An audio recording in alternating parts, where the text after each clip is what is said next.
24 വാർത്തയിലേക്ക് വിശദമായി. അനധികൃത സ്വത്ത് സമ്പാദന പരാതിയിലടക്കം കെ സുധാകരനെതിരെ വിശദമായ അന്വേഷണത്തിന് ശുപാർശ. സുധാകരന്റെ മുൻ ഡ്രൈവറുടെ പരാതിയിൽ പ്രാഥമിക അന്വേഷണം പൂർത്തിയായി. വിശദമായ അന്വേഷണത്തിന് അനുമതി തേടി സർക്കാരിന് വിജിലൻസ് റിപ്പോർട്ട് നൽകി. കൃത്യമായ തെളിവുകളുടെ അടിസ്ഥാനത്തിലാണ് പരാതി നൽകിയതെന്നും കോടികളുടെ അഴിമതിയാണ് നടത്തിയതെന്നും മുൻ ഡ്രൈവർ പ്രശാന്ത് ബാബു പ്രതികരിച്ചു. വൻ കോടികളുടെ അഴിമതിയാണ് വനം വകുപ്പ് മന്ത്രിയായപ്പോൾ തന്നെ ചെയ്തത്. മറയൂർ ചന്ദന ഫാക്ടറിയിൽ നിന്നും യഥാർത്ഥത്തിലുള്ള കോടതിയിൽ ഹാജരാക്കേണ്ടുന്ന കോടികൾ വിലമതിക്കുന്ന തൈലം, ചന്ദന തൈലം കടത്തിക്കൊണ്ടുപോയിരിക്കുന്നു. ആര്? വനം വകുപ്പ് മന്ത്രിയുടെ നേതൃത്വത്തിൽ കടത്തിക്കൊണ്ടുപോയിരിക്കുന്നു. അനധികൃത സ്വത്ത് സമ്പാദന ആരോപണത്തിൽ ഏത് അന്വേഷണത്തെയും നേരിടാൻ തയ്യാറെന്ന് KPCC പ്രസിഡന്റ് കെ സുധാകരൻ പ്രതികരിച്ചു. ആരോപണം CBI അന്വേഷിച്ചാലും കുഴപ്പമില്ലെന്നും സുധാകരൻ പറഞ്ഞു. ജീവിതത്തിൽ നിന്ന് തുടച്ചു നീക്കാൻ ശ്രമിച്ച ഒരു പാർട്ടി അത് നടക്കില്ലെന്ന് കണ്ടപ്പോൾ കേസുകളിൽപ്പെടുത്തി എൻ്റെ രാഷ്ട്രീയ പ്രവർത്തനത്തിന് തടസ്സമുണ്ടാക്കാൻ ശ്രമിക്കുന്നു. പക്ഷേ ഇതൊന്നും എന്നെ ഏശുന്ന വിഷയമല്ല. മനസാ വാചാ കർമ്മണ ഞാൻ സംശുദ്ധമായ രാഷ്ട്രീയ പ്രവർത്തനവും പൊതുപ്രവർത്തനം നടത്തുന്ന ഒരാളാണ്. എൻ്റെ ജീവിതത്തിലൊരു കറുത്ത കുത്ത് ആർക്കും കണ്ടുപിടിക്കാൻ സാധിക്കില്ല. ഏത് ആരോപണം വെച്ചോളൂ. ഈ ആരോപണത്തെക്കുറിച്ച് ഏത് CBCID വന്ന് അന്വേഷിച്ചോട്ടെ, എനിക്കൊരു പ്രയാസവും ഇല്ല. അന്വേഷിക്കണം എന്നാണ് ഞാനും പറയുന്നത്. അന്വേഷിച്ചിട്ടെങ്കിലും ജനത്തിൻ്റെ മുമ്പിൽ എൻ്റെ വ്യക്തിത്വം എനിക്ക് തെളിയിക്കാലോ. സുധാകരനെ പിന്തുണച്ച പ്രതിപക്ഷ നേതാവ് VD സതീശനും രംഗത്ത് വന്നു. എന്തൊക്കെയാണ് ഇപ്പോൾ KPCC അധ്യക്ഷൻ കെ സുധാകരനെതിരെ ഉയരുന്ന ആരോപണങ്ങൾ? ഇതൊരു രാഷ്ട്രീയമായുള്ള നീക്കമാണോ? എന്തൊക്കെയാണ് ഇപ്പോൾ പരാതിയുടെ ഭാഗമായി മുന്നോട്ട് വന്നിരിക്കുന്ന കാര്യങ്ങൾ? അതിലേക്ക് നമ്മൾ വിശദമായി പോവുകയാണ്. കെ സുധാകരൻ എന്ന KPCC അധ്യക്ഷനെ മുൻപുയർന്ന ആരോപണങ്ങളുടെ പേരിൽ വേട്ടയാടിയ അതേ തരത്തിലേക്ക് കാര്യങ്ങൾ പോവുകയാണോ എന്നുള്ളതാണ് നമുക്ക് അറിയേണ്ടത്. 6 കോടിയുടെ ആഡംബര വീട്, അതാണ് ഒന്നാമത്തെ ആരോപണം. വില കൂടിയ കാറുകൾ, കോടികളുടെ ബിനാമി ബിസിനസ്സുകൾ, ഇതൊക്കെയാണ് കെ സുധാകരനെതിരെ ഇപ്പോൾ ഉയർന്നിരിക്കുന്ന ആരോപണങ്ങളിൽ എടുത്തു പറയുന്ന കാര്യങ്ങൾ. ഒന്നുകൂടി പറയാം, 6 കോടിയുടെ ആഡംബര വീടും വില കൂടിയ കാറുകളും കോടികളുടെ ബിനാമി ബിസിനസ്സുകളും നടത്തുകയാണ് കെ സുധാകരൻ. ഇതിന്റെയൊക്കെ സ്രോതസ്സിലേക്ക് അന്വേഷണം പോകണമെന്നുള്ളതാണ് പരാതിക്കാരന്റെ പ്രധാനപ്പെട്ട ആരോപണം. അതോടൊപ്പം തന്നെ കോടികൾ മുടക്കിക്കൊണ്ട് ഉള്ള നീക്കങ്ങൾ, പുതിയ ഇടപാടുകൾ നടത്താനുള്ള നീക്കങ്ങൾ, അങ്ങനെ പല പല ആരോപണങ്ങൾ വരുന്നുണ്ട്. അതിലൊന്നാണ് ചിറക്കൽ രാജാ സ്കൂളും 5 ഏക്കറും വാങ്ങാനുള്ള നീക്കം. മറ്റൊന്ന്, കെ കരുണാകരൻ ട്രസ്റ്റ് രൂപീകരിച്ച് വിദേശത്തു നിന്നടക്കം 32 കോടി രൂപ പിരിച്ചു എന്നുള്ളതാണ്. എഡ്യൂ പാർക്ക് കമ്പനിയുടെ പേരിലേക്ക് ഈ പണം മാറ്റിയെന്ന് വെളിപ്പെടുത്തൽ വരുന്നു. അതോടൊപ്പം തന്നെ ചെന്നൈയിലെ ചിട്ടി കമ്പനിയിലാണ് കെ സുധാകരന് നിക്ഷേപമുള്ളത്. ഈ കിട്ടിയ പണമൊക്കെ അവിടെ നിക്ഷേപിച്ചു എന്ന് പറയുന്നു. ഈ പിരിവൊക്കെ വിവാദത്തിലാകുന്നത് രാജകുടുംബം പിന്മാറിയതോടെയാണ്. എന്തായാലും കെ സുധാകരനെതിരെയുള്ള ആരോപണങ്ങൾ ഇങ്ങനെ വളരെ സജീവമായി തന്നെ ചർച്ചയാകുന്ന ഒരു സാഹചര്യം. അതോടൊപ്പം സർക്കാരിന്റെ അനുമതി കൂടി വന്നാൽ അതിലേക്കുള്ള വിജിലൻസ് അന്വേഷണം, അതിന്റെ വിശദാംശങ്ങളാണ് നമ്മൾ ഇനി നോക്കുന്നത്. തിരുവനന്തപുരത്ത് നിന്ന് ഷഫീദ് റൌത്തർ നമുക്കൊപ്പം തത്സമയം ചേരുന്നു. 24 വാർത്തയിൽ ഷഫീദ് റൌത്തർ, കെ സുധാകരനെ കുടുക്കിലാക്കാൻ തക്കവണ്ണമുള്ള കാര്യങ്ങൾ ഈ പരാതിയിൽ ഉൾപ്പെട്ടിട്ടുണ്ട് എന്നല്ലേ മനസ്സിലാക്കേണ്ടത്? ഇതിൽ സർക്കാരിന്റെ ഒരു അനുമതി സംബന്ധിച്ചുള്ള നീക്കങ്ങൾ ഇപ്പോൾ ഏതു ഘട്ടത്തിലെത്തി നിൽക്കുന്നു? സുജയ്, ഇക്കാര്യത്തിൽ നമ്മളെല്ലാവരും ഉറ്റുനോക്കുന്നൊരു കാര്യം ഈ വിജിലൻസിന്റെ ശുപാർശയിലടക്കം സംസ്ഥാന സർക്കാർ എന്ത് കാര്യം തീരുമാനിക്കും എന്നുള്ളതാണ്. ഈ കെ കരുണാകരൻ ട്രസ്റ്റിന്റെ പേരിലുള്ള അനധികൃത പണപ്പിരിവിലും സ്വത്ത് സമ്പാദനത്തിലും കെ സുധാകരനെതിരെ ലഭിച്ച പരാതിയിലാണ് വിജിലൻസ് ഇപ്പോൾ പ്രാഥമിക അന്വേഷണം പൂർത്തിയാക്കി സർക്കാരിന് റിപ്പോർട്ട് നൽകിയിട്ടുള്ളത്. പ്രാഥമിക അന്വേഷണത്തിൽ തെളിവ് ശേഖരണത്തിന് തടസ്സങ്ങളുള്ളതിനാൽ വിശദമായ അന്വേഷണം വേണമെന്നുള്ള ശുപാർശയാണ് പ്രധാനമായും സംസ്ഥാന സർക്കാരിന് കൈമാറിയ റിപ്പോർട്ടിൽ പറയുന്നത്. മാത്രമല്ല, ഈ MP ആയതിനാൽ കേസെടുത്ത് അന്വേഷണത്തിന് നിയമതടസ്സമുണ്ടോ എന്നറിയാൻ വിജിലൻസ് ഇപ്പോൾ നിയമോപദേശവും തേടിയിട്ടുണ്ട്. സ്വാഭാവികമായും തൊട്ടടുത്ത ദിവസങ്ങളിൽ വിജിലൻസ് അതുമായി ബന്ധപ്പെട്ടിട്ടുള്ള നിയമോപദേശവും ലഭിക്കും. അങ്ങനെയാണെങ്കിൽ കേസെടുത്തിട്ടുള്ള ഒരു വിശദമായ അന്വേഷണത്തിലേക്ക് വിജിലൻസ് കടക്കാനുള്ള സാധ്യതയാണ് കൂടുതൽ. ഇക്കാര്യത്തിൽ സംസ്ഥാന സർക്കാർ ഇതിനെ ഒരു രാഷ്ട്രീയ വിഷയം എന്നതിനപ്പുറത്തേക്ക് ഗൗരവമായ ഒരു പരാതിയായിട്ടും സാമ്പത്തികമായിട്ടുള്ള ക്രമക്കേടായിട്ടുമാണ് കാണുന്നത്. അതുകൊണ്ട് തന്നെ ഇക്കാര്യത്തിൽ ഒരു വിജിലൻസ് അന്വേഷണം, വിശദമായ വിജിലൻസ് അന്വേഷണത്തിനുള്ള അനുമതി സംസ്ഥാന സർക്കാർ നൽകിയേക്കുമെന്നുള്ള സൂചനകൾ ഈ ഘട്ടത്തിൽ പുറത്തു വരുന്നുണ്ട്. ഈ വിജിലൻസ് ഡയറക്ടറുടെ നിർദ്ദേശപ്രകാരം കോഴിക്കോട് വിജിലൻസ് SP-യുടെ മേൽനോട്ടത്തിലാണ് നേരത്തെ പ്രാഥമിക അന്വേഷണം നടന്നത്. കേസെടുത്ത് അന്വേഷണം ആവശ്യപ്പെട്ട വിജിലൻസ് ഡയറക്ടർക്ക് ലഭിച്ച പരാതിയുടെ അടിസ്ഥാനത്തിലായിരുന്നു അങ്ങനെ ഒരു തീരുമാനം എടുത്തിരുന്നത്. പരാതിക്കാരനായ കെ സുധാകരന്റെ മുൻ ഡ്രൈവർ പ്രശാന്ത് ബാബു ആരോപണത്തിൽ ഉറച്ചു നിൽക്കുന്നു, അല്ലെങ്കിൽ അദ്ദേഹത്തിന്റെ മൊഴിയിൽ അദ്ദേഹം ഉറച്ചു നിൽക്കുകയാണ്. പക്ഷേ അദ്ദേഹം കൈമാറാം എന്ന് പറഞ്ഞിട്ടുള്ള തെളിവുകൾ കൈമാറിയിട്ടില്ല, അല്ലെങ്കിൽ അത് ശേഖരിക്കുന്നതിൽ ചില തടസ്സങ്ങളുണ്ട് എന്നുള്ളതാണ് വിജിലൻസിന്റെ ഇപ്പോഴത്തെ നിലപാട്. ഈ സംഭവത്തെക്കുറിച്ച് പരാതിയിൽ പറഞ്ഞ കൃത്യമായ കാര്യങ്ങൾ ഇവയൊക്കെയായിരുന്നു. അതിലൊന്ന്, മുൻ മുഖ്യമന്ത്രി കെ കെ കരുണാകരന്റെ സ്മരണാർത്ഥം രൂപീകരിച്ച ട്രസ്റ്റിന്റെ പേരിൽ വിദേശത്ത് നിന്നടക്കം 32 കോടി രൂപ പിരിച്ചെന്നായിരുന്നു പ്രധാന പരാതി. മാത്രമല്ല ഈ കരുണാകരൻ പഠിച്ച ചിറക്കൽ രാജാസ് ഹൈസ്കൂളും 5 ഏക്കർ സ്ഥലവും വാങ്ങാനും അന്താരാഷ്ട്ര നിലവാരമുള്ള എഡ്യൂക്കേഷണൽ ഹബ്ബാക്കി മാറ്റാനുമായിരുന്നു ഈ പണം. എന്നാൽ കരാർ ലംഘിച്ച് സുധാകരനും 2 സുഹൃത്തുക്കളും ചേർന്ന് കണ്ണൂർ എഡ്യൂ പാർക്ക് എന്ന കമ്പനിയുടെ പേരിലേക്ക് തുക വകമാറ്റാൻ ശ്രമിച്ചു എന്നടക്കമുള്ള കാര്യം പരാതിയിൽ സൂചിപ്പിക്കുന്നുണ്ട്. കണ്ണൂർ DCC ഓഫീസ് നിർമ്മാണത്തിന് പിരിച്ച കോടികൾ വകമാറ്റി ചെലവഴിച്ചുവെന്നും ബിനാമി ബിസിനസ്സുകൾക്കടക്കം നടത്തി കെ സുധാകരൻ അനധികൃത സ്വത്ത് സമ്പാദനം നടത്തി എന്നുള്ളതുമാണ് നിലവിൽ ഈ പരാതിയിൽ പറയുന്നത്. ഇതിന്റെ അടിസ്ഥാനത്തിലുള്ള പ്രാഥമിക അന്വേഷണമായിരുന്നു നടത്തിയിരുന്നതും. ഇനി ഇക്കാര്യത്തിൽ ഞാൻ മുൻപ് സൂചിപ്പിച്ചതുപോലെ 2 പ്രധാനപ്പെട്ട കാര്യങ്ങൾ. ഒന്ന്, വിജിലൻസിന് ലഭിക്കുന്ന നിയമോപദേശമാണ്. ഇക്കാര്യത്തിൽ MP ആയതുകൊണ്ട് ഏതെങ്കിലും തരത്തിൽ കേസെടുക്കാനുള്ള തടസ്സമുണ്ടോ എന്നുള്ള കാര്യത്തിൽ വിജിലൻസിന് ലഭിക്കുന്ന ഒരു നിയമോപദേശം. 2, സംസ്ഥാന സർക്കാർ ഇക്കാര്യത്തിൽ വിശദമായ ഒരു അന്വേഷണത്തിന് നൽകുന്ന ശുപാർശ. ഇത് രണ്ടും ഏറ്റവും ഗൗരവമായ കാര്യമാണ്. അതേസമയം തന്നെ ഇക്കാര്യത്തെ പ്രതിപക്ഷം നേരിടുന്നത് ഒരു രാഷ്ട്രീയ വിഷയമായിട്ടാണ്.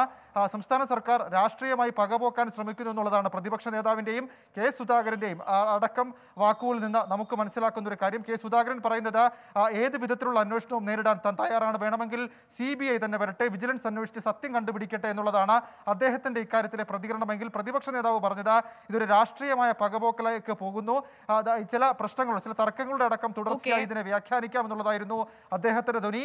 മുതിർന്ന കോൺഗ്രസ് നേതാക്കളെല്ലാം ഇക്കാര്യത്തിൽ അങ്ങനെ ഒരു അഭിപ്രായം പങ്കുവയ്ക്കുന്നു. അതേസമയം തന്നെ സംസ്ഥാന സർക്കാർ ഇതൊരു പരാതിയായി തന്നെയും ഒരു സാമ്പത്തിക ക്രമക്കേട് എന്ന നിലയിലും ഒരു പക്ഷേ തൊട്ടടുത്ത ദിവസങ്ങളിൽ തന്നെ വിജിലൻസിന് വിശദമായ അന്വേഷണത്തിലുള്ള ശുപാർശ അല്ലെങ്കിൽ വിജിലൻസിന്റെ ശുപാർശ സംസ്ഥാന സർക്കാർ അംഗീകരിക്കാനാണ് സാധ്യത. സുജയ.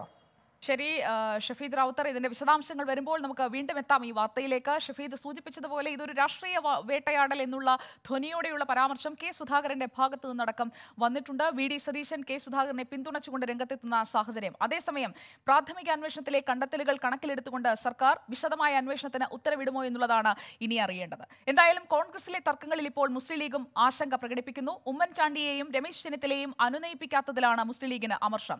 UDFന്റെ നിർജ്ജീവാവസ്ഥയിലും ലീഗിന് പ്രതിഷേധമുണ്ട്. പരാജയം പരിശോധിക്കാൻ 12 മണ്ഡലങ്ങളിലും ലീഗ് സമിതിയെ നിയോഗിക്കും. ഹരിത വിവാദത്തിൽ ചർച്ച വേണ്ടെന്നാണ് തീരുമാനം. മാധ്യമങ്ങളോട് പ്രതികരിക്കുന്നതിനും ലീഗിനുള്ളിൽ നിയന്ത്രണം ഏർപ്പെടുത്തിയിരിക്കുകയാണ്. B. ദിലീപ് കുമാർ നൽകും കൂടുതൽ വിവരങ്ങൾ തത്സമയം. B. ദിലീപ് കുമാർ, 2 വിഷയങ്ങളാണ്. ആദ്യം നമുക്ക് UDFിലെ പ്രശ്നങ്ങളിലേക്ക് വരാം. UDFിനകത്ത് ഒരു നിർജ്ജീവാവസ്ഥയുണ്ട്. നേതൃത്വം മാറ്റിയിട്ടും അത് നേതൃത്വത്തിൽ മാറ്റം വന്നിട്ടും അതൊരു കാര്യമായ രീതിയിൽ പ്രതിഫലിക്കുന്നില്ല. പ്രതിപക്ഷ നേതാവ് മാറി, KPCC അധ്യക്ഷൻ മാറി, പക്ഷേ മുതിർന്ന നേതാക്കളടക്കം അസംതൃപ്തരായി തുടരുന്ന സാഹചര്യം. VM സുധീരന്റെ രാജി അടക്കമുള്ള കാര്യങ്ങൾ ഉയർത്തിക്കാട്ടിക്കൊണ്ട് ലീഗ് ഇപ്പോൾ എന്താണ് പറയുന്നത്? സുജയ, മഞ്ചേരിയിൽ നടക്കുന്ന മുസ്ലിം ലീഗ് പ്രവർത്തക സമിതി യോഗം പ്രധാനമായും ഇതുവരെ ചർച്ച ചെയ്യുന്നത്, യോഗം എപ്പോഴും തുടരുകയാണ്, പ്രധാനമായും ചർച്ച ചെയ്തത് PMA സലാം അവതരിപ്പിച്ച രൂപരേഖയുടെ അടിസ്ഥാനത്തിലുള്ള കാര്യങ്ങളാണ് ചർച്ച ചെയ്യുന്നത്. ഇതിൽ UDFിൻ്റെ നിർജ്ജീവാവസ്ഥയിൽ മുസ്ലിം ലീഗ് അമർഷം പ്രകടിപ്പിക്കുന്നുണ്ട്. മാത്രമല്ല കോൺഗ്രസിലെ സമീപകാല സംഭവങ്ങളിലും മുസ്ലിം ലീഗ് നേതൃത്വം ആശങ്ക പ്രകടിപ്പിക്കുന്നുണ്ട്. രമേശ് ചെന്നിത്തലയും ഉമ്മൻചാണ്ടിയും ഇടഞ്ഞു നിൽക്കുകയാണ്. ഇവരെ അനുനയിപ്പിക്കുന്നതിനുള്ള ശ്രമങ്ങളൊന്നും കോൺഗ്രസ് നേതൃത്വത്തിൻ്റെ ഭാഗത്ത് നിന്ന് കാണുന്നില്ല. ഇതിൽ വലിയൊരാശങ്ക മുസ്ലിം ലീഗിനുണ്ട്. ഏതായാലും ഈ കോൺഗ്രസിലെ പ്രശ്നങ്ങളൊക്കെ പരിഹരിക്കുക, UDF ഒറ്റക്കെട്ടായി പോവുക, UDFിൽ തന്നെ പലവിധ പ്രശ്നങ്ങൾ, നേരത്തെ RSP തന്നെ പരസ്യമായി എതിർപ്പുമായി രംഗത്ത് വരുന്ന സാഹചര്യമുണ്ടായിരുന്നു. ഇങ്ങനെയൊക്കെയുള്ള വിഷയങ്ങൾ UDFിലുണ്ട്. അതുകൊണ്ട് അത്തരം വിഷയങ്ങൾ അത് പരിഹരിക്കുന്നതിന് അടിയന്തിരമായി മുൻഗണന നൽകണം എന്നതാണ് ഇതുവരെ പല പ്രതിനിധികളും ചർച്ചയിൽ പങ്കെടുത്തവർ ഉന്നയിച്ചിട്ടുള്ള ഒരു പ്രധാനപ്പെട്ട കാര്യം.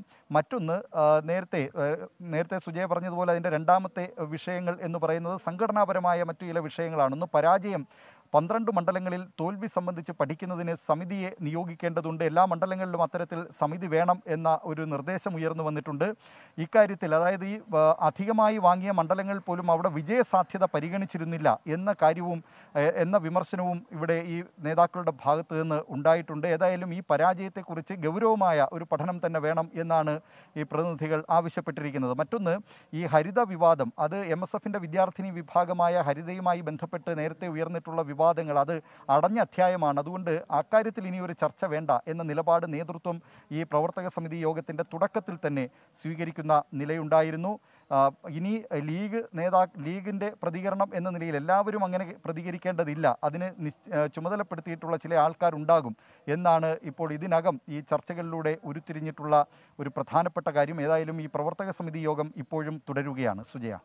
ശരി, ബി ദിലീപ് കുമാർ, പ്രവർത്തക സമിതിയിൽ നിന്ന് കൂടുതൽ തീരുമാനങ്ങൾ വരുന്ന മുറയ്ക്ക് ഒപ്പം നേതാക്കളുടെ പ്രതികരണം വരികയാണെങ്കിൽ അതിലേക്കും നമുക്ക് കടക്കാം. ബി ദിലീപ് കുമാറാണ് ലീഗ് ഇപ്പോൾ ചർച്ച ചെയ്തുകൊണ്ടിരിക്കുന്ന കാര്യങ്ങൾ സംബന്ധിച്ചുള്ള വിവരങ്ങൾ പങ്കുവച്ചത്. മറ്റൊരു വാർത്തയിലേക്ക്. രക്തം വാർന്നാണ് പാലാ സെന്റ് തോമസ് കോളേജ് വിദ്യാർത്ഥിനി നിതിനമോൾ മരിച്ചതെന്ന് പ്രാഥമിക പോസ്റ്റ്മോർട്ടം റിപ്പോർട്ട്. ആക്രമണത്തിൽ രക്തധമനികൾ മുറിഞ്ഞു പോയിരുന്നുവെന്നും പോസ്റ്റ്മോർട്ടത്തിൽ വ്യക്തമായി. കൊലപാതകം ആസൂത്രിതമെന്നാണ് പോലീസ് കണ്ടെത്തൽ. പ്രതിയുമായി പോലീസ് അല്പസമയത്തിനകം തെളിവെടുപ്പ് നടത്തും. നിതിനയുടെ സംസ്കാര ചടങ്ങുകളും അല്പസമയത്തിനകം തുറവേലിക്കുന്നിലെ ബന്ധുവീട്ടിൽ നടക്കും. അവിടെ പൊതുദർശനം നടക്കുകയാണ്. നമുക്കിപ്പോൾ തത്സമയ ദൃശ്യങ്ങൾ കാണാം. ഒപ്പം സി ജി ദിൽജിത്ത് നൽകും വിവരങ്ങൾ. സി ജി ദിൽജിത്ത്, തുറവേലിക്കുന്നിലെ ബന്ധുവീട്ടിലാണ് സംസ്കാര ചടങ്ങുകൾ. അമ്മയ്ക്കുണ്ടായിരുന്ന ഏക ആശ്രയമാണ് നഷ്ടമായത്. അവിടെ എത്തുമ്പോൾ നമുക്ക് എന്താണ് അവിടെ നിന്ന് പ്രേക്ഷകരുമായി പങ്കുവയ്ക്കാൻ കഴിയുന്ന കാര്യങ്ങൾ?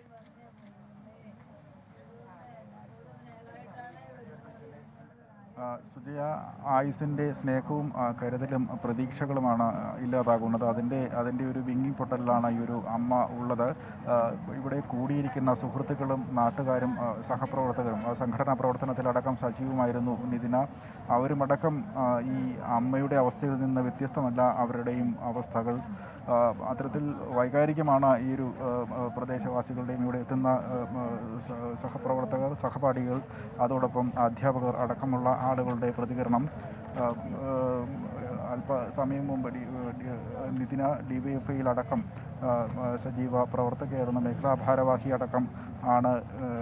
അതുകൊണ്ട് തന്നെ കൂടുതൽ പൊതുപ്രവർത്തകരടക്കം രാഷ്ട്രീയ നേതാക്കളും സാംസ്കാരിക നേതാക്കളും അടക്കം ഇവിടേക്ക് എത്തിച്ചേർന്നുകൊണ്ടിരിക്കുകയാണ്. ഇന്ന് രാവിലെയാണ് പാലായിലെ സ്വകാര്യ ആശുപത്രിയിൽ സൂക്ഷിച്ചിരുന്ന മൃതദേഹം പോസ്റ്റ്മോർട്ടം നടപടികൾക്കായി കോട്ടയം മെഡിക്കൽ കോളേജിലേക്ക് എത്തിയത്. 9:30 10 മണിയോട് അടുപ്പിച്ച് പോസ്റ്റ്മോർട്ടം നടപടികൾ ആരംഭിച്ചു. 1 മണിക്കൂറിനടുത്ത് പോസ്റ്റ്മോർട്ടം നടപടികൾ പൂർത്തിയാക്കിയ ശേഷം ഈ പോസ്റ്റ്മോർട്ടം റിപ്പോർട്ട് അല്പസമയം മുമ്പ് പുറത്തു വന്നിരുന്നു. ഇതുമായി ബന്ധപ്പെട്ട സൂചനകൾ പുറത്തു വന്നിരുന്നു. മരണകാരണം രക്തം മാറുന്നതാണ് എന്ന് തന്നെയാണ് ഇപ്പോൾ പോസ്റ്റ്മോർട്ടത്തിലെ കണ്ടെത്തൽ ഉണ്ടായിട്ടുള്ളത്. അതോടൊപ്പം കഴുത്തിലെ മുറിവ്, പേനാക്കത്ത് ഉപയോഗിച്ച് കഴുത്തിൽ ആഴത്തിലുണ്ടായ മുറിവ്, അത് ഏറെ ആഴത്തിലും വീതിയിലുമുള്ളതാണ്. ഇതിലൂടെ രക്തം വാർന്നിട്ടാണ് മരണം സംഭവിച്ചിട്ടുള്ളത്. രക്തധമനികൾ, കഴുത്തിന് ഇരുവശത്തുമായുള്ള സമീപമായുള്ള രക്തധമനി, വലതുവശത്തെ രക്തധമനി മുറിഞ്ഞു പോകുന്ന തരത്തിൽ ആഴത്തിലായിരുന്നു ഈ ഒരു മുറിവ് ഉണ്ടായിരുന്നത്. ഈ മുറിവിലൂടെയാണ് രക്തസ്രാവം ഉണ്ടായത്. ഇതാണ് മരണ കാരണമായി പോസ്റ്റ്മോർട്ടം റിപ്പോർട്ട് രേഖപ്പെടുത്തിയിട്ടുള്ളത്. ഈ റിപ്പോർട്ട് നിലവിൽ അന്വേഷണ ഉദ്യോഗസ്ഥനായ പാലാ CIക്ക് നിലവിൽ കൈമാറിയിട്ടുണ്ട്. ഇതിനുശേഷമാണ് ഈ സംസ്കാര ചടങ്ങുകൾക്കായി മൃതദേഹം ഇപ്പോൾ തുറവേലിക്കുന്നിലേക്ക് എത്തിച്ചിട്ടുള്ളത്. മുൻപ് തലയോലപ്പറമ്പിലാണ് നിതിനയും അമ്മയും താമസിച്ചിരുന്നത്. ഈ വീട്ടിൽ സംസ്കാരത്തിനുള്ള സൗകര്യം ഇല്ലാത്തത് കൊണ്ട് തന്നെയാണ് തുറവേലിക്കുന്നിലെ ബന്ധുവീട്ടിലേക്ക് സംസ്കാര ചടങ്ങുകൾക്കായി കൊണ്ടുവന്നത്. ഇതിനു മുൻപ് തലയോലപ്പറമ്പിൽ പൊതുദർശനം നടത്തിയിരുന്നു.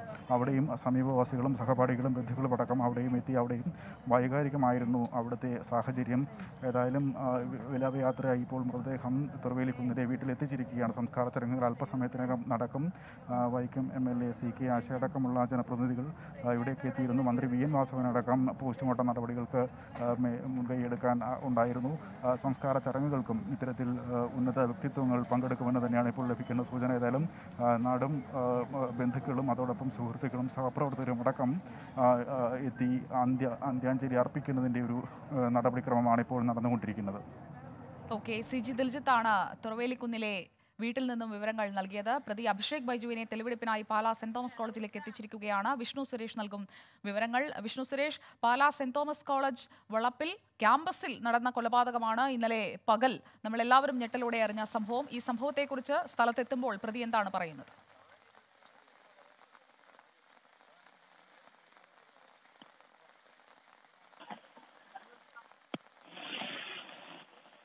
വിഷ്ണു സുരേഷ്, കേൾക്കാമോ?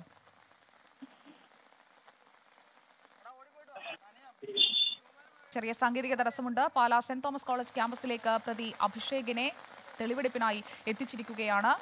ക്യാമ്പസിൽ വെച്ചായിരുന്നു ഈ കൊലപാതകം. ഗ്രൗണ്ടിൽ സംസാരിച്ചുകൊണ്ട് നിൽക്കുന്നതിനിടയിലാണ് തറയിലേക്ക് തള്ളി വീഴ്ത്തി നിതിനമോളെ അഭിഷേക് കയ്യിൽ സൂക്ഷിച്ചിരുന്ന പേപ്പർ കട്ടർ കത്തി ഉപയോഗിച്ചുകൊണ്ട് കൊലപ്പെടുത്തിയത്.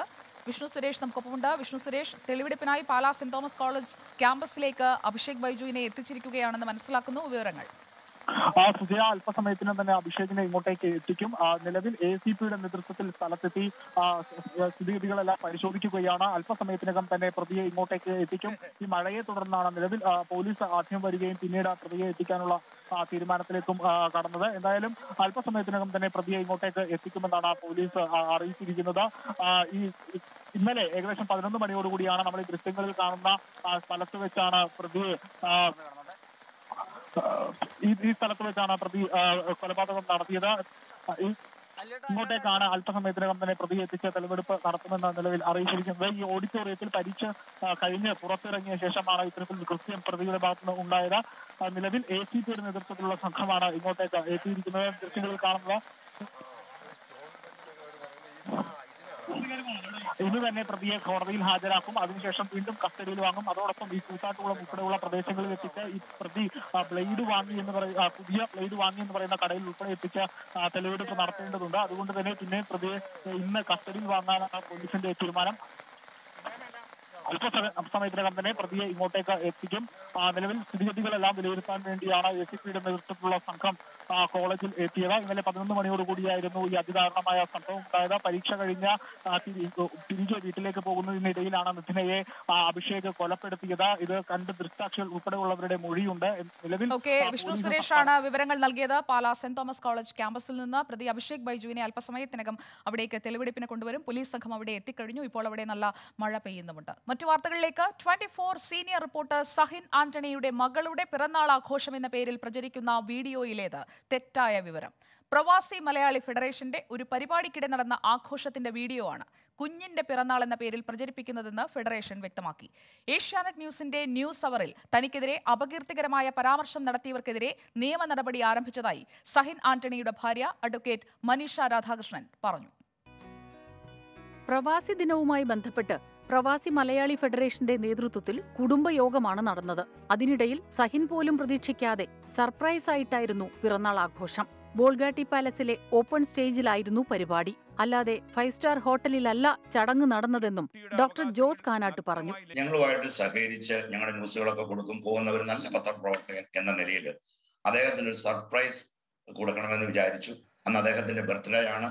ആ വേദിയിൽ കാണാൻ ഞാനുമുണ്ട്. പ്രവാസി മലയാളി ഫെഡറേഷന്റെ നേതാക്കളെല്ലാം ഉണ്ട്. അദ്ദേഹത്തിന്റെ നേരെ പുറകിൽ ഞാനുണ്ട്. അപ്പോൾ അദ്ദേഹം കുഞ്ഞിനെയായിട്ടാണ് വന്നത്. ആ കുട്ടിയെ അടുത്ത് നിർത്തിക്കൊണ്ട് സഹിൻ കേക്ക് മുറിച്ചു. കാരണം കുഞ്ഞു കൊച്ചാണ്. അതാണ് അവിടെ സംഭവിച്ചത്. അതായത് ഒരിക്കലും കുഞ്ഞിന്റെ ബർത്ത്ഡേ അല്ലായിരുന്നു. അതിനുശേഷം ഞങ്ങൾ അദ്ദേഹത്തെ ആദരിച്ചു. കാരണം കുഞ്ഞിന്റെ ബർത്ത്ഡേ ആഘോഷിക്കേണ്ട ഒരു കാര്യം പ്രവാസി മലയാളി ഫെഡറേഷൻ ഇല്ല. അതേസമയം ഏഷ്യാനെറ്റ് ന്യൂസിന്റെ ന്യൂസ് അവറിൽ പങ്കെടുത്ത് തനിക്കെതിരെ അപകീർത്തികരമായ പരാമർശം നടത്തിയ മാധ്യമപ്രവർത്തകൻ റോയ് മാത്യുവിനും അവതാരകൻ വിനു വി ജോണിനുമെതിരെ ഇന്നലെ രാത്രി 12 മണിയോടെ താൻ പരാതി നൽകിയെന്ന് സഹിൻ ആന്റണിയുടെ ഭാര്യ അഡ്വക്കേറ്റ് മനീഷ രാധാകൃഷ്ണൻ പറഞ്ഞു. നിയമത്തിനു മുന്നിൽ ഇരുവരെയും കൊണ്ടുവരുന്നതിന് ഏതറ്റം വരെയും പോകുമെന്നും മനീഷ പറഞ്ഞു. ഇന്നലെ രാത്രി ഏതാണ്ട് 12 മണിയോടുകൂടി തന്നെ ഞാൻ എൻ്റെ പരാതി എൻ്റെ ജുറിസ്ഡിക്ഷനിൽ വരുന്ന പോലീസ് സ്റ്റേഷനിൽ രജിസ്റ്റർ ചെയ്ത് കഴിഞ്ഞു. റോയ് മാത്യുവിനും ഈ ചർച്ച നയിച്ച ഏഷ്യാനെറ്റിന്റെ അവതാരകൻ വിനു വി ജോണിനും ഈ പരാമർശത്തിൽ രക്ഷപ്പെടാൻ കഴിയില്ല. നിയമത്തിന് മുൻപിൽ അവരെ കൊണ്ടുവരുന്നതിന് വേണ്ടി ഏതറ്റം വരെയും ഞാൻ പോകും എന്ന് തന്നെയാണ് ഈ അവസരത്തിൽ പറയാനുള്ളത്. News desk 24. 24 വാർത്തയിലേക്ക് വീണ്ടും സ്വാഗതം. ചൈനയുമായുള്ള അതിർത്തിയിലെ ആശങ്ക ഒഴിഞ്ഞിട്ടില്ലെന്ന് കരസേനാ മേധാവി ജനറൽ M.M. നരവനെ. കിഴക്കൻ ലഡാക്കിലും അതിനോടനുബന്ധിച്ച അതിർത്തികളിലും ചൈന സൈനികരെ നിയോഗിച്ചിട്ടുണ്ട്. വീണ്ടും ഇടവേളയ്ക്ക് ശേഷം പാകിസ്ഥാൻ വെടിനിർത്തൽ കരാർ ലംഘിച്ചു തുടങ്ങിയതായും കരസേനാ മേധാവി വ്യക്തമാക്കി. ഇന്ത്യ ചൈന അതിർത്തിയിൽ ആശങ്ക ഒഴിഞ്ഞിട്ടില്ലെന്ന് സ്ഥിരീകരിക്കുകയാണ് കരസേനാ മേധാവി ജനറൽ M.M. നരവനെ. കിഴക്കൻ ലഡാക്കിൽ മാത്രമല്ല അതിനോടനുബന്ധിച്ച അതിർത്തികളിലും ചൈന സൈനികരെ നിയോഗിച്ചതായി അദ്ദേഹം പറഞ്ഞു. ലഡാക്കിലെ എല്ലാ മേഖലകളിലും ഇന്ത്യൻ സൈന്യം കടുത്ത ജാഗ്രതയിലാണ്. വരുന്ന ആഴ്ചയിൽ 13ാം വട്ട കമാൻഡർ തല ചർച്ച നടക്കുമെന്നാണ് പ്രതീക്ഷ. 13ാം വട്ട കമാൻഡർ തല ചർച്ചയിൽ സൈനിക പിന്മാറ്റവുമായി ബന്ധപ്പെട്ട് ചൈന വരുത്തിയ വീഴ്ചകൾ ഉന്നയിക്കും. We are confident that as we discuss things with each other and we will be able to reach consensus on how this disengagement is to take place, and by all the friction points will get resolved. സ്വയം പ്രവർത്തിക്കുന്ന K9 വജ്ര ടാങ്കുകളുടെ പ്രവർത്തനക്ഷമത മികച്ചതാണ്. കൂടുതൽ മുന്നേറ്റ നിരകളിൽ ഇവ വിന്യസിക്കും. വീണ്ടും ഇടവേളയ്ക്ക് ശേഷം പാകിസ്ഥാൻ വെടിനിർത്തൽ കരാർ ലംഘിച്ചു തുടങ്ങിയതായും നരവനെ വ്യക്തമാക്കി. ഭീകരവാദികളെ നുഴഞ്ഞുകയറ്റത്തിന് സഹായിക്കാനാണ് പാകിസ്ഥാൻ വെടിനിർത്തൽ കരാർ ലംഘനം വഴി ശ്രമിക്കുന്നത്. This does not augur well for the understanding that we have, and they should not give support to any such activities, and especially not to any terror-related activities, which are obviously cannot take place unless they have the support of the Pakistani army. 2 ദിവസത്തെ സന്ദർശനത്തിൽ ലഡാക്കിലെ സ്ഥിതിഗതികൾ മുന്നേറ്റ നിരയിലടക്കമെത്തി കരസേനാ മേധാവി general MM Naravane വിലയിരുത്തി. R Radhakrishnan, 24, Delhi. Monson മാവുങ്കലിന്റെ തട്ടിപ്പു കേസിൽ അന്വേഷണം തുടരുന്നു.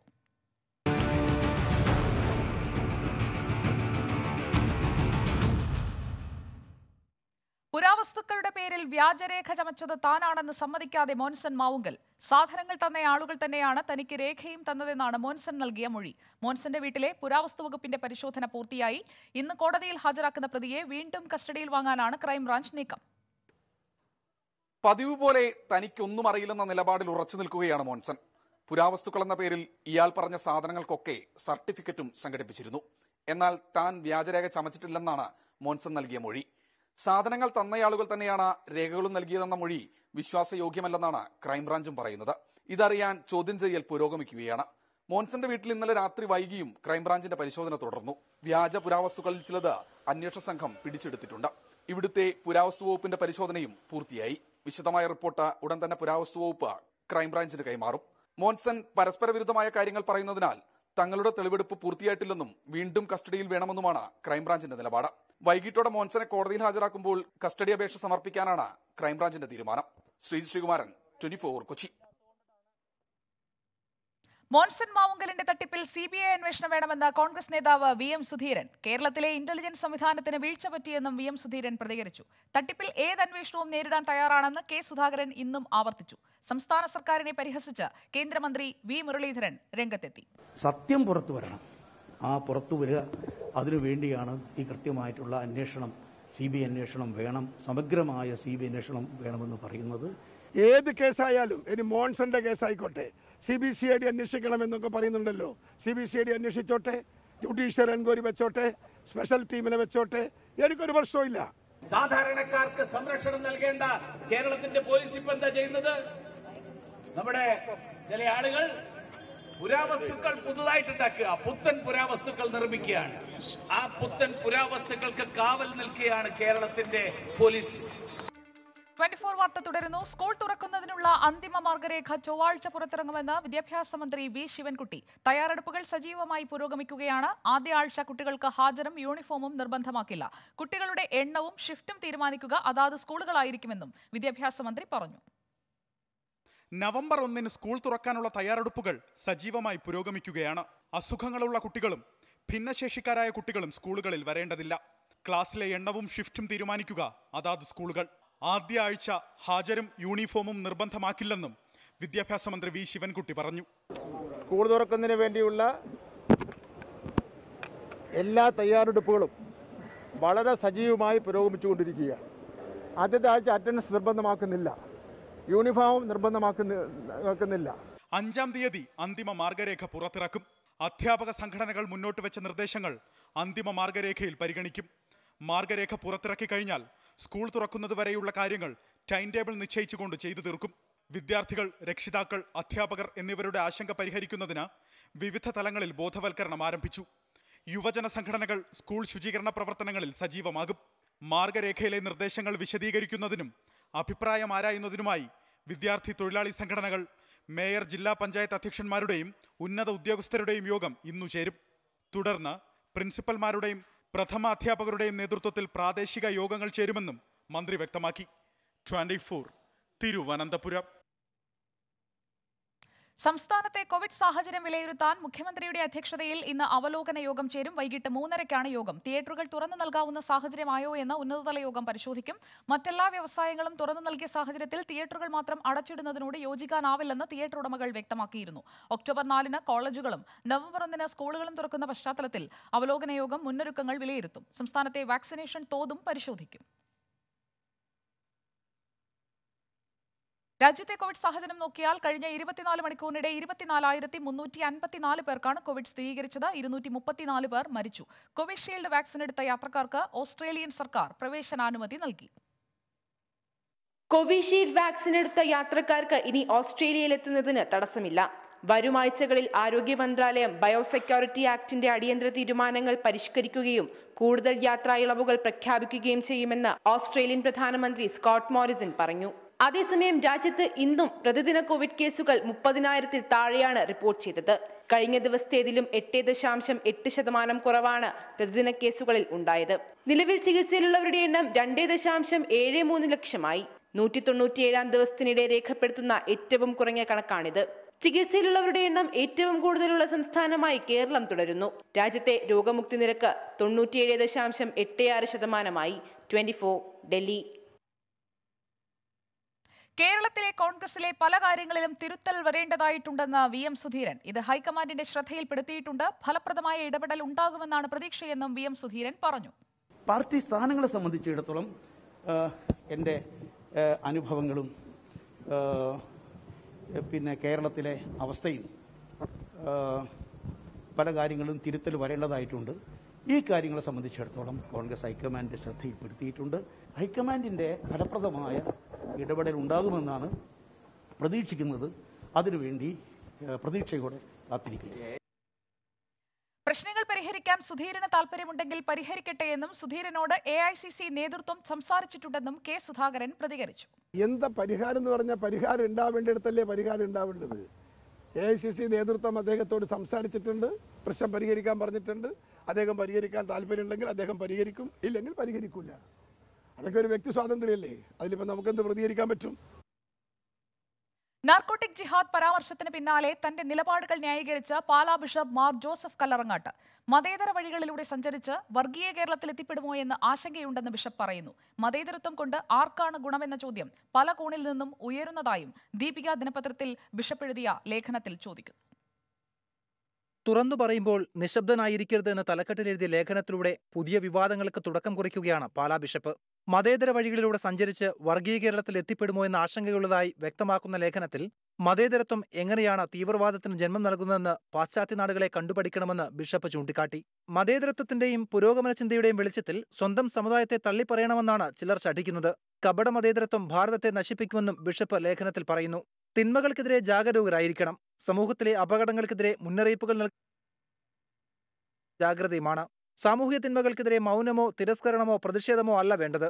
അവയെപ്പറ്റിയുള്ള പഠനങ്ങളും അന്വേഷണങ്ങളും തുറന്ന ചർച്ചകളും പ്രതിരോധ നടപടികളുമാണ്. തിന്മകൾക്കെതിരെ ഒരുമിച്ച് പോരാടുമ്പോൾ മതമൈത്രിക്ക് യാതൊരു കോട്ടവും തട്ടില്ലെന്നും ബിഷപ്പ് വ്യക്തമാക്കുന്നു.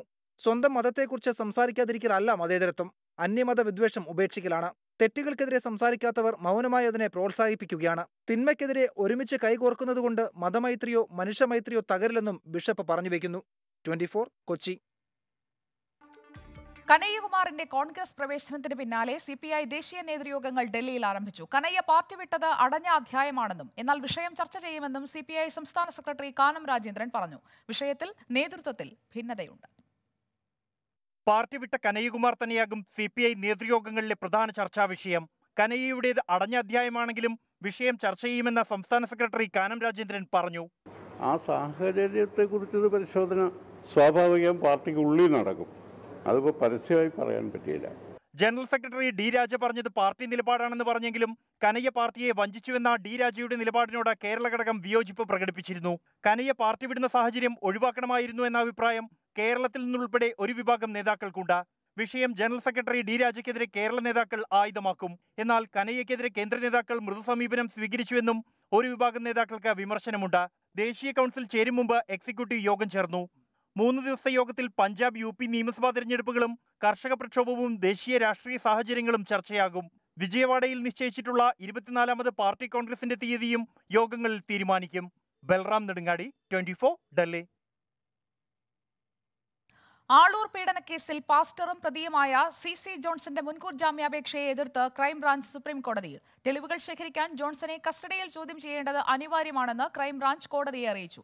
വർഷങ്ങൾ പിന്നിട്ട സംഭവമായതിനാൽ നിർണായക തെളിവുകൾ ശേഖരിക്കാൻ കഴിഞ്ഞിട്ടില്ലെന്ന് ക്രൈംബ്രാഞ്ച് വ്യക്തമാക്കി.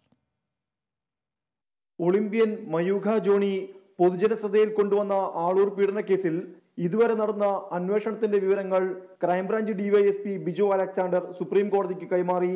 2016 ജൂലൈ 9 പ്രതി CC ജോൺസൺ ഇരയെ പീഡിപ്പിച്ചെന്നാണ് പരാതി. 2016 നടന്ന സംഭവം ഇര ഭർത്താവിനോട് പറയുന്നത് ഈ വർഷം മാർച്ചിലാണ്.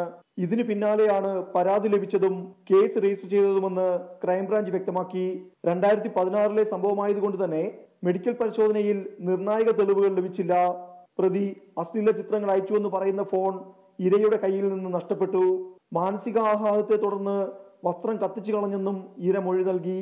മൊബൈൽ ടവറും കോളുകളും കേന്ദ്രീകരിച്ചുള്ള അന്വേഷണവും നിഷ്ഫലമായി. 1 വർഷത്തിൽ കൂടുതലുള്ള രേഖകൾ മൊബൈൽ കമ്പനികൾ സൂക്ഷിക്കാറില്ല. ഇരയും പ്രതിയും സംഭവ സമയത്ത് ഒരേ സ്ഥലത്തുണ്ടായിരുന്നുവെന്ന് ശാസ്ത്രീയ ഇലക്ട്രോണിക് തെളിവുകൾ ശേഖരിച്ച് തെളിയിക്കാനുള്ള ശ്രമങ്ങൾ പാഴായെന്ന് ക്രൈംബ്രാഞ്ച് വ്യക്തമാക്കി. സംഭവ സമയത്ത് ജോൺസൺ ഉപയോഗിച്ച മൊബൈൽ ഫോൺ കണ്ടെടുക്കണം. ഫോൺ ഇംഗ്ലണ്ടിലെ ഒരു കടയിൽ മാറ്റിവാങ്ങാനായി നൽകിയെന്നാണ് പ്രതി പറയുന്നത്. പ്രതി അന്വേഷണവുമായി സഹകരിക്കുന്നില്ല. അന്വേഷണം ശരിയായ ദിശയിൽ പുരോഗമിക്കുകയാണെന്നും ക്രൈംബ്രാഞ്ച് സുപ്രീം കോടതിയെ അറിയിച്ചു. MP പ്രദീപ് കുമാർ, 24, ഡൽഹി. തിരുവിതാംകൂർ ദേവസ്വം ബോർഡിൽ സാമ്പത്തിക പ്രതിസന്ധി അതിരൂക്ഷം. 110 കോടി രൂപയുടെ സാമ്പത്തിക സഹായം ആവശ്യപ്പെട്ട് ബോർഡ് സർക്കാരിന് കത്ത് നൽകി. ശബരിമല മുന്നൊരുക്കങ്ങൾ, ശമ്പളം, പെൻഷൻ ആനുകൂല്യങ്ങൾ എന്നിവയ്ക്കായാണ് ബോർഡ് സഹായം തേടിയത്. തിരുവിതാംകൂർ ദേവസ്വം ബോർഡിലെ സാമ്പത്തിക പ്രതിസന്ധി അതിരൂക്ഷമായതിനെ തുടർന്നാണ് സർക്കാരിനോട് വീണ്ടും സഹായം തേടിയത്. അടുത്ത മാസം ശമ്പളം നൽകാൻ ബോർഡിന്റെ പക്കൽ പണമില്ല. 2021 ഫെബ്രുവരി മുതൽ വിരമിച്ചവർക്ക് ആനുകൂല്യം നൽകിയിട്ടില്ല. അടുത്ത മാസം ശബരിമല തീർത്ഥാടനം തുടങ്ങിയാണ്. ഇതിന് മുന്നൊരുക്കങ്ങൾ നടത്താൻ ബോർഡിന് കഴിയുന്നില്ല. നിലയ്ക്കലും പമ്പയിലും സന്നിധാനത്തും ഉൾപ്പെടെ മുന്നൊരുക്കങ്ങൾ നടത്തേണ്ടതുണ്ട്. ഇത് നടന്നില്ലെങ്കിൽ തീർത്ഥാടനം ബുദ്ധിമുട്ടിലാകും. അതിനാൽ അടിയന്തര സഹായം എന്ന നിലയിൽ 110 കോടി അനുവദിക്കണം. 150 കോടി രൂപ ഈ വർഷത്തെ ബജറ്റിൽ ദേവസ്വം ബോർഡിന് അനുവദിച്ചിട്ടുണ്ട്. ഇതിൽ നിന്ന് 100 കോടിയും ഭൂമി ഏറ്റെടുത്തതിൽ നഷ്ടപരിഹാരമായി നൽകുന്ന വാർഷിക തുകയായ 10 കോടിയും ഒരുമിച്ച് നൽകണമെന്നാണ് ആവശ്യം. തുക ലഭിച്ചില്ലെങ്കിൽ ബോർഡിന്റെ പ്രവർത്തനം സ്തംഭിക്കും. ശബരിമല തീർത്ഥാടന കാലം തുടങ്ങാനിരിക്കെ ബോർഡിന്റെ ആവശ്യം സർക്കാർ പരിഗണിക്കുമെന്നാണ് സൂചന. VA ഗിരീഷ്, 24, തിരുവനന്തപുരം. ബാലഭാസ്കർ വിട പറഞ്ഞിട്ട് ഇന്ന് 3 ആണ്ട്. മകന്റേത് അപകടമരണമല്ലെന്ന നിലപാടിൽ ഉറച്ചു നിൽക്കുകയാണ് അച്ഛൻ KC ഉണ്ണി. CBIയും ക്രൈംബ്രാഞ്ചും അന്വേഷിച്ച കേസിൽ ദുരൂഹതകളും വീഴ്ചകളും ഏറെയുണ്ടെന്നാണ് ബന്ധുക്കളുടെ ആരോപണം. വാഹനാപകടമെന്ന നിലപാടിൽ CBI അടക്കം ഉറച്ചു നിൽക്കുമ്പോൾ നിയമ പോരാട്ടം തുടരുമെന്ന് KC ഉണ്ണി 24നോട് പറഞ്ഞു. 2018 സെപ്റ്റംബർ 25 തിരുവനന്തപുരം പള്ളിപ്പുറത്ത് വെച്ച് ബാലഭാസ്കർ യാത്ര ചെയ്ത ഇന്നോവ വാഹനം അപകടത്തിൽപ്പെടുന്നു. മകൾ തേജസ്വിനി സംഭവസ്ഥലത്ത് വെച്ച് തന്നെ മരിച്ചു. ഒക്ടോബർ 2 ബാലഭാസ്കറും വിട പറഞ്ഞു. പിന്നീടങ്ങോട്ട് ബാലഭാസ്കറിന്റെ ജീവനെടുത്ത അപകടത്തെക്കുറിച്ച് ഉയർന്ന ദുരൂഹതകൾ നിരവധിയാണ്. വാഹനത്തിന് പിന്നിലുണ്ടായിരുന്ന KSRTC ബസ്സിലെ ജീവനക്കാരുടെ മൊഴി മുതൽ കലാഭവൻ സോബിയുടെയും കൊല്ലം പള്ളിമുക്കിലെ ജ്യൂസ് കട ഉടമയുടെയും മൊഴികൾ വിവാദമായി. നമ്മുടെ സ്റ്റേറ്റ്മെന്റ് ഇത് ആസൂത്രിതമായ ഒരു കൊലപാതകം തന്നെയാണെന്നാണ്. അങ്ങനെ തന്നെ തെളിവുള്ളൂ. ഇത് ബാലഭാസ്കറിന്റെ ചില സുഹൃത്തുക്കൾ സ്വർണ്ണക്കടത്ത് കേസിൽ പ്രതികളായതോടെ ദുരൂഹത മറ്റൊരു തലത്തിലേക്ക് കടന്നു. സാധാരണഗതിയിലുള്ള പരിശോധനകൾ നടത്തിയില്ലെന്നും വാഹനം ഓടിച്ച വ്യക്തി ആരാണെന്ന് സ്ഥിരീകരിക്കാൻ കഴിഞ്ഞില്ലെന്നും ലോക്കൽ പോലീസിനെതിരെ ആരോപണമുയർന്നു. ഒടുവിൽ ക്രൈംബ്രാഞ്ച് അന്വേഷണത്തിൽ വാഹനം ഓടിച്ചിരുന്നത് ഡ്രൈവർ അർജുൻ തന്നെയാണെന്ന് ശാസ്ത്രീയമായി തെളിഞ്ഞു. എന്നാൽ സ്വാഭാവിക അപകടമെന്നായിരുന്നു ക്രൈംബ്രാഞ്ച് വിലയിരുത്തൽ. പിന്നീട് CBI കേസ് അന്വേഷിച്ചു. വിശദമായ അന്വേഷണത്തിന് ശേഷം അമിതവേഗത കാരണമുള്ള അപകടമെന്ന നിലപാടിലേക്ക് CBIയും എത്തി. അന്വേഷണത്തിൽ പിഴവുകൾ സംഭവിച്ചു എന്ന നിലപാടിൽ ഉറച്ചു നിൽക്കുകയാണ് ബാലഭാസ്കറിന്റെ അച്ഛൻ KC ഉണ്ണി. കാരണം ഇവരെയൊന്നും അന്വേഷണമൊന്നും വേണ്ട രീതിയിൽ നടന്നിട്ടില്ല. അതുകൊണ്ട് ഇത് അന്വേഷിച്ച ഓഫീസേഴ്സ് കറക്റ്റാണെന്നോ മനഃപൂർവ്വമാണെന്നോ ഒന്നും ഞാൻ പറയുന്നില്ല. പക്ഷെ ശരിക്കും അന്വേഷിച്ചിട്ടില്ല. ദുരൂഹതകൾ അവസാനിക്കും വരെ നിയമപോരാട്ടം തുടരുമെന്നും KC ഉണ്ണി. സ്വയം എൻ്റെ മനസാക്ഷിയെങ്കിലും തൃപ്തിപ്പെടുത്താൻ വേണ്ടി എനിക്ക് കോടതി പോകേണ്ടി വരും. ഞാൻ പോകും. കേസ് വഴിതിരിച്ചുവിടാൻ കലാഭവൻ സോബി ശ്രമിച്ചതായി CBI റിപ്പോർട്ടിൽ കുറ്റപ്പെടുത്തിയിരുന്നു. ബാലഭാസ്കറിന്റെ മരണശേഷവും നടന്ന സാമ്പത്തിക ഇടപാടുകളെക്കുറിച്ചും CBI അന്വേഷണം നടത്തിയിരുന്നു. 24 തിരുവനന്തപുരം. 24 വാർത്ത തുടരുന്നു. വന്യമൃഗശല്യം തടയാൻ ശക്തമായ നടപടി സ്വീകരിക്കുമെന്ന് മുഖ്യമന്ത്രി. 204 ജനജാഗ്രതാ സമിതികൾ രൂപീകരിച്ചു. സൗരോർജ്ജ കമ്പിവേലികളും കിടങ്ങുകളും ഒരുക്കിയെന്നും മുഖ്യമന്ത്രി വ്യക്തമാക്കി.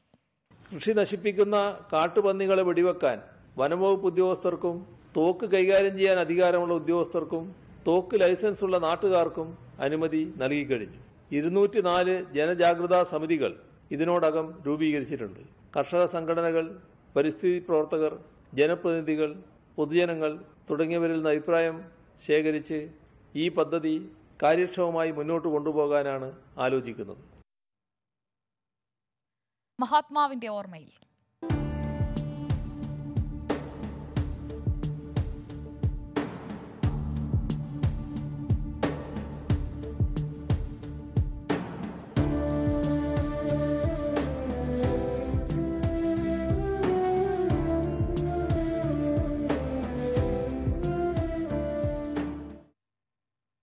വിപുലമായ പരിപാടികളോടെ രാജ്യം ഗാന്ധി ജയന്തി ആഘോഷിച്ചു. എക്കാലത്തേക്കാളും ഗാന്ധിയൻ സന്ദേശങ്ങൾ പ്രസക്തമായ കാലഘട്ടമാണിതെന്ന് പ്രധാനമന്ത്രി നരേന്ദ്രമോദി ഗാന്ധി ജയന്തി ദിന പ്രസ്താവനയിൽ വ്യക്തമാക്കി.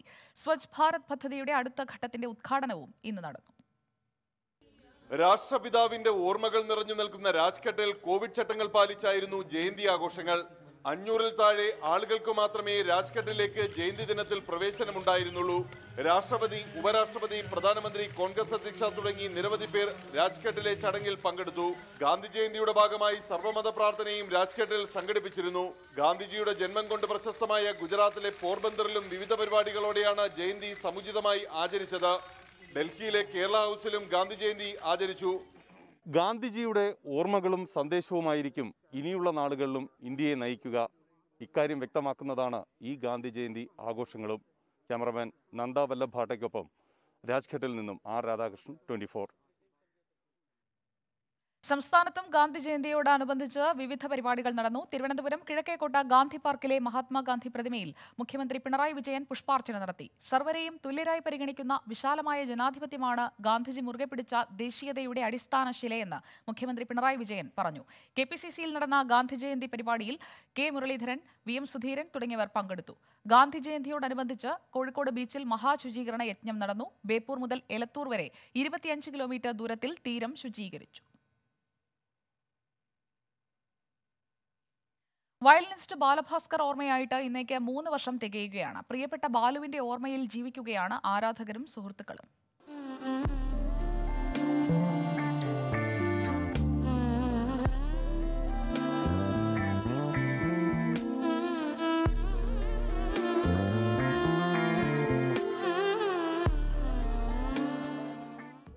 മൂന്ന് വർഷങ്ങൾക്ക് മുമ്പ് ഇതേ ദിനമാണ് ഓർമ്മകൾ ബാക്കി വെച്ച് പ്രിയപ്പെട്ടവരെ ഒറ്റയ്ക്കാക്കി ബാലു പോയത്. സൗഹൃദങ്ങളെ സംഗീതം പോലെ സ്നേഹിച്ച ബാലുവിന്റെ വിയോഗം നികത്താനാവാത്ത നഷ്ടമായി പരിചയപ്പെട്ട ഓരോരുത്തരുടെയും മനസ്സിൽ ഇന്നും അവശേഷിക്കുന്നു. നിലയ്ക്കാതെ അലയടിക്കുന്ന വയലിൻ നാദം പോലെ. 2000-കളിലാണ് ഈ സംഭവം, 99 to 2000. അപ്പോൾ എല്ലാവരും ഒത്തുകൂടും, തമാശ പറയും, അങ്ങോട്ടും ഇങ്ങോട്ടും കളിയാക്കും, ചളുവടിക്കും, ചിലപ്പം വഴക്കടിക്കും, ചിലപ്പോൾ പ്രാക്ടീസ് ചെയ്യും. അങ്ങനെ ഒരു എന്താ പറയാൻ, ഒരു നന്മ നിറഞ്ഞ ഒരു കൂട്ടായ്മയായിരുന്നു. വിശക്കാണെങ്കിൽ ഒരുമിച്ച് പട്ടിണി കിടക്കും. എല്ലാവരും സ്റ്റുഡൻസാണ്. വീട്ടിൽ നിന്നൊക്കെ കിട്ടുന്ന 2-3 രൂപ കൊണ്ടാണ് എല്ലാവരും വീട്ടിൽ നിന്ന് വരുന്നത് ആ സമയത്ത്. സഹോദരതുല്യനായ സുഹൃത്ത്, വയലിൻ സംഗീതത്തിന്റെ എല്ലാ തലങ്ങളെയും ആസ്വാദകർക്ക് പരിചയപ്പെടുത്തിയ അതുല്യ പ്രതിഭ. അങ്ങനെ ഒരുപാട് ബാലുവിനെ കുറിച്ച് പറയാനുണ്ട് സുഹൃത്തുക്കൾക്ക്. സംഗീതത്തെക്കുറിച്ച് അല്ലെങ്കിൽ മ്യൂസിഷ്യൻഷിപ്പിൻ്റെ കാര്യത്തിൽ ബാലഭാസ്കറിനോളം അറിവുള്ള അല്ലെങ്കിൽ അത്രയും ഡൈവേഴ്സിറ്റി മ്യൂസിക്കിൽ ചിന്തിക്കാൻ പറ്റുന്ന ഒരു ആർട്ടിസ്റ്റ് എനിക്കറിയില്ല ആ ടൈമിൽ. അത് ഞാൻ പറയുന്നതല്ല, നിങ്ങൾ ഓരോ മ്യൂസിഷ്യൻസിനും ചോദിക്കുമ്പോൾ അവർക്ക് ഇത് തന്നെ പറയാൻ പറ്റുള്ളൂ. വർഷം 3 ആവുന്നു. പക്ഷേ ബാലു പോയി എന്ന് വിശ്വസിക്കാൻ സുഹൃത്തുക്കൾക്ക് ഇന്നും കഴിഞ്ഞിട്ടില്ല. തിരികെ വരൂ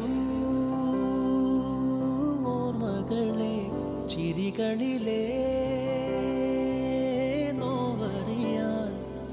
ഈരാവിൽ ഉറങ്ങാതെ കണ്ണീരിൻ നാളേറെ. 24 തിരുവനന്തപുരം. സെപ്റ്റംബർ മാസത്തിലെ GST വരവിൽ റെക്കോർഡ് വർധന. 1.17 ലക്ഷം കോടിയാണ് സെപ്റ്റംബറിലെ GST വരുമാനം. ഓഗസ്റ്റിനേക്കാൾ ഇത് 4.5% വർധനയുണ്ട്. GST 1 ലക്ഷം കോടി കടന്ന സാഹചര്യം രാജ്യത്തെ സമ്പദ്ഘടന തിരിച്ചുവരുന്നതിന്റെ തെളിവാണെന്ന് ധനമന്ത്രി നിർമ്മല സീതാരാമൻ പറഞ്ഞു. തുടർച്ചയായ 3-ാം മാസവും രാജ്യത്തിന്റെ GST വരുമാനത്തിൽ വർധനവ്. സെപ്റ്റംബർ 30-ന് അവസാനിച്ച മാസത്തിൽ GST വരവ് 1.17 ലക്ഷം കോടിയായി. ഇതിൽ കേന്ദ്ര GST 20,578 കോടിയും സംസ്ഥാന GST 26,767 കോടിയും സംയോജിത GST 60,911 കോടിയും സെസ് 8,754 കോടിയുമാണ്. കോവിഡ് രണ്ടാം തരംഗത്തിന് ശേഷം ഇന്ത്യയുടെ സമ്പദ്ഘടന ശക്തി പ്രാപിക്കുന്നതിന് തെളിവായി ഇതിനെ കാണണമെന്ന് കേന്ദ്ര ധനമന്ത്രി വ്യക്തമാക്കി. കഴിഞ്ഞ മാസങ്ങളിൽ, അതായത് ജൂലൈ ഓഗസ്റ്റ് മാസങ്ങളിലും GST വരുമാനം 1 ലക്ഷം കോടി രൂപയിൽ അധികമായിരുന്നു.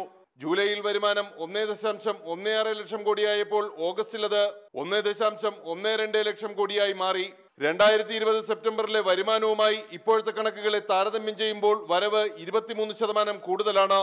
ജൂണിൽ വരുമാനം പക്ഷേ 1 ലക്ഷം കോടിയിൽ താഴെയായിരുന്നു. സാമ്പത്തിക വളർച്ചയ്ക്ക് പുറമെ നികുതി വെട്ടിപ്പ് തടയുന്നതിന് കൈക്കൊണ്ട ശക്തമായ നടപടികൾ, വ്യാജ ബില്ലുകൾ സൃഷ്ടിക്കുന്നവർക്കെതിരായ നടപടി എന്നിവ GST വരുമാന വർധനവിനെ സഹായിച്ചതായി ധനമന്ത്രി നിർമ്മല സീതാരാമൻ പറഞ്ഞു. ത്രൈമാസ സാമ്പത്തികവാദ വളർച്ച 5% അധികമാണ്. ഈ സാമ്പത്തിക വർഷത്തിലെ ആദ്യപാദത്തിൽ ശരാശരി മാസ വരുമാനം 1.10 ലക്ഷം കോടിയായിരുന്നു.